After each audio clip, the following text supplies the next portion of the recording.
အားလုံးပဲမင်္ဂလာပါဒီနေ့ပြောပြခြင်းနဲ့ပုံမြင်လေးကတော့ငကတိုက်ကြီးနဲ့ပန်းသေးကောင်လေးပဲဖြစ်ပါတယ်တနေ့ပန်းသေးကောင်လေးပန်းနေဈေးထဲမှာလိုက်အောင်နေစဉ်နောက်ကကြားကြီးတစ်ကောင်လိုက်လာခဲ့တယ်ကြားကြီးကကောင်လေးနောက်ကိုတဲကြီးမဲကြီးလိုက်နေတော့တာပေါ့ဗျာကောင်လေးကလည်းကြောက်လန့်ပြီးထွက်ပြေးသွားတယ်အဲဒီနောက်ကောင်လေးကဒီနေ့အကြောင်းကိုပူတီးကျင်လာခဲ့ပြီး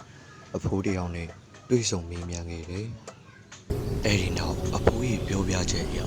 ဒီတော်ကြီးရဲ့တနေရာမှာရွှေကိုကြီးရှိနေကြောင်းကိုကြားသိလိုက်ရပါတော့တယ်အဲ့ဒီနောက်ကောင်လေးလည်းအဖိုးရဲ့ပြောကြားချက်ကိုယုံပြီးတော်တဲ့သူစတင်ခရီးနှင်လာခဲ့တယ်တော်တဲ့သူရောက်ပြီးမကြပါဘူးရွှေကိုကြီးကိုတွေ့လိုက်ရတယ်ဒါပေမဲ့သူစဉ်းစားတာရွှေတွေဒီလောက်များနေတော့ဘာလို့ဘယ်သူမှမယူကြတာလဲရွှေကူရဲသူရောက်တယ်ဆိုရင်ပဲအားရဝမ်းသာနဲ့ရွှေတွေကိုကောက်တယ်နေတော့